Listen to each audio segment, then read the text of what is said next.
योगी होकर दूसरों की निंदा करोगे, मांस और जो भांग जो बगे, और अभी भी तुमसे मांस नहीं छूटा, मदिरा नहीं छूटी, और अभी भी तुम भांग, गांजा जैसे मादक पदार्थों में डूबते हो। एक बात ख्याल रखना, जो जागे हैं वो तुम्हारे शराब, मदिरा के विपरीत किन्हीं और कारणों से है। तुम भी इनके विपरीत होते हो, लेकिन तुम्हारे कारण भिन्न है। तुम कहते हो मदिरा मत पीना क्योंकि व्यर्थ पैसों की हानि होती है, स्वास्थ्य खराब होता है, पत्नी बच्चे भूखे मरेंगे, इसलिए मत पीना। ये कोई कारण ज़्यादा देर तक साथ देने वाला नहीं है। समझो कि तुम्हारे पास सुविधा काफ़ी है कि तुम्हारे मांस, मदिरा खाने पीने से बच्चे भूखे नहीं मरेंगे, तो फिर क्या अड़चन है। तो ये शिक्षा गरीबों के लिए होगी, अमीरों के लिए नहीं। उनके लिए कोई अड़चन नहीं होनी चाहिए। तो ये तो बड़ी सशक्त शिक्षा होगी। ये शिक्षा कहती है कि शरीर खराब हो जाएगा, लेकिन शरीर तो खराब हो ही जाता है। दो तीन दिन पहले या 2-3 दिन बाद इसका क्या मूल्य है। 70 साल के मरे या 80 साल के मरे, क्या फ़र्क पड़ता है। अच्छा तो यही है कि 70 साल में ही मर गए। दुनिया में वैसे ही जगह कम है, दूसरों के लिए जगह खाली कर गए। भीड़ बढ़ती जाती है, हाथ हिलाने की जगह नहीं रह गई है। तुम जितनी जल्दी विदा हो जाओ उतना अच्छा। तो 10 साल ज़्यादा जी गए, इससे कोई दुनिया का ज़्यादा हित नहीं, न ही मनुष्य जाति का कोई कल्याण है। फिर 10 साल पहले मरे या 10 साल बाद में मरे, फ़र्क क्या पड़ता है। 10 साल और रह जाते तो कुछ लोगों को और चूसते, कुछ और धन इकट्ठा करते, तिजोरियों में तुम और भरते, लोग तुमसे और परेशान होते, और क्या होता। और तुम्हारी ज़िंदगी थी ही क्या। कोई तुक तो था नहीं, कोई संगति तो थी नहीं, कोई संगीत तो था नहीं। लंबा जी के भी क्या करोगे। ये तर्क कोई काम नहीं आने वाले। फिर ये तर्क कोई सही भी नहीं, क्योंकि शराब पीने वाले भी लंबे जीते देखे जाते हैं। शराबी जल्दी नहीं मरते। अगर जल्दी मरना और देर से मरना यही प्रमाणिक हो तो बड़ी अड़चन हो जाएगी। शंकराचार्य 33 साल में मर गए, इसका क्या यह अर्थ होगा कि धर्म से सावधान। स्वामी विवेकानंद 34 साल में मर गए, इसका क्या अर्थ होगा। भाई बचना, धर्म आदि में मत लगना। देखा विवेकानंद की क्या गति हुई, देखा शंकराचार्य बेचारे अभी होते होते जवान विदा हो गए। इस तरह किसी की उम्र नहीं बांटी जाती। जब बुद्ध पुरुष जैसे कहते हैं, गोरख पुरुष जैसे कहते हैं, ओशो जैसे पुरुष कहते हैं कि मत पियो शराब, तो उनके कारण बहुत अन्य है। इसलिए नहीं कि तुम ज़्यादा जी लोगे, ज़्यादा जी के क्या करोगे, जीने में मूल्य ही क्या है। इसलिए भी नहीं कि स्वास्थ्य अच्छा रहेगा। स्वास्थ्य का कोई आध्यात्मिक मूल्य थोड़ी है।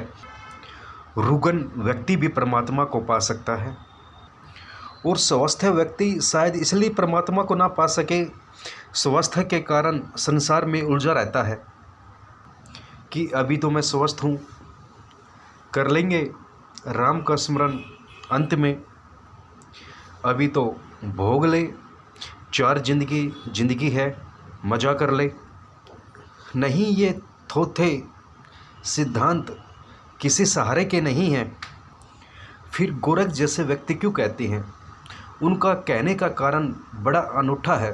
तुम चकित तो होंगे जानकर। मैं भी चाहता हूँ तुम शराब से मुक्त हो जाओ, लेकिन मेरा कारण वही नहीं है जो मुरारी देसाई का है। मैं भी चाहता हूँ तुम शराब से मुक्त हो जाओ, क्योंकि एक और भी बड़ी शराब है। अगर तुम इसी में उलझे रहे तो उस बड़ी शराब को कभी ना पी पाओगे। मैं तुम्हें असली मधुशाला में ले जाना चाहता हूँ, इसलिए छोटी मधुशाला से छुटकारा दिलाना चाहता हूँ। परमात्मा शराब है, और ऐसी शराब जिसने पी सदा के लिए पी। मैं भी कहता हूँ कि तुमसे मांस छोड़ो, मगर इसलिए नहीं कि मांस खाओगे तो नरक जाओगे, और इसलिए भी नहीं कि मांस खाओगे तो हिंसा हो जाएगी।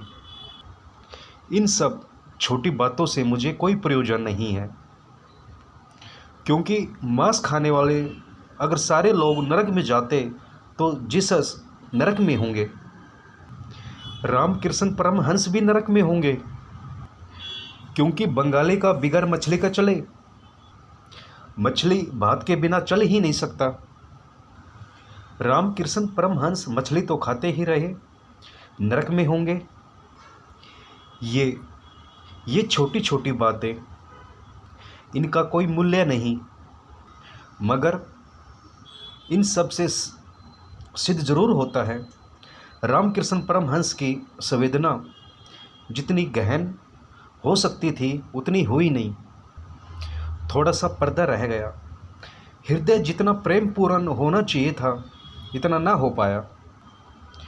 थोड़ी कालिख पड़ गई, नरक में पड़ गई ऐसा नहीं, लेकिन और सौंदर्य का अनुभव हो सकता था जिनसे वंचित रह गए, क्योंकि अंतिम अवस्था में जिसे सब तरफ परमात्मा दिखाई पड़ने लगा, वो अपने भोजन के लिए किसी जीवन की हत्या करेगा, ये सोचना असंभव है।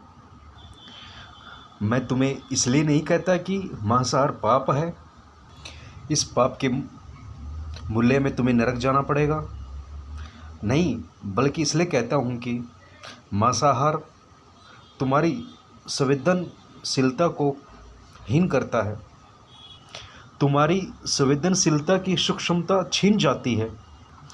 तुम्हारे भीतर जितना शुद्ध संगीत पैदा हो सकता था नहीं हो सकेगा। तुमने अपनी वीणा में बड़े मोटे और खुरदरे तार लगा लिए।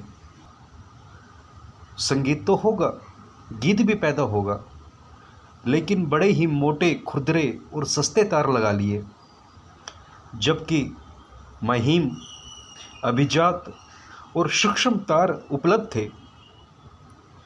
तुमने अपनी वीणा के साथ दुर्व्यवहार कर लिया है। नहीं कि तुम नरक में पड़ोगे, तुमने अपनी वीणा में खुरदरे के तार लगा लिए। और ये ध्यान रखना, जब तुम मांसाहार करते हो तुमने किसी को मारा है इस भ्रांति में मत पड़ना, क्योंकि मर तो कोई सकता नहीं। इसलिए पाप ये नहीं है कि तुमने किसी को मार डाला, मृत्यु तो यहाँ होती ही नहीं, मारने का यहाँ कोई उपाय भी नहीं, बस तुमने एक देह छीन ली एक आत्मा की, वो आत्मा नई देह ले लेगी। सवाल हत्या का नहीं है, सवाल इसका है कि तुम देह छीन सके। सवाल तुम्हारा है, वो आत्मा तो नई देह ले लेगी, नया गर्भ ले लेगी, कोई मरता नहीं, मगर सवाल तुम्हारा है। तुमने संवेदनशीलता दिखलाई, तुम्हारे भीतर हार्दिकता नहीं है, तुम थोड़े पथरीले हो, तुम कोमल नहीं हो, और तुम कोमल नहीं हो तो तुम्हारे भीतर कमल नहीं खिलेगा, या अध खिला रहेगा, या एक आध पंखुड़ी खिली रह जाएगी। परम चित्त की अवस्था में महासार असंभव है, और जो परम चित्त की अवस्था चाहते हैं उन्हें यह बोध रखना चाहिए। मैं किसी की निंदा नहीं कर रहा हूँ, जो तथ्य है उसी का बयान कर रहा हूँ, और जो सच को सुन लेगा उसी की क्रांति शुरू हो जाएगी। जिसने सच को सुना, जिसने सच को समझा, उसके जीवन में क्रांति का क्षण आ गया। उसे एक बात दिखाई पड़ने लगेगी, उसे ये दिखाई पड़ने लगेगा, अगर सच की मान के चलूँ तो परमात्मा से मिलन हो सकता है।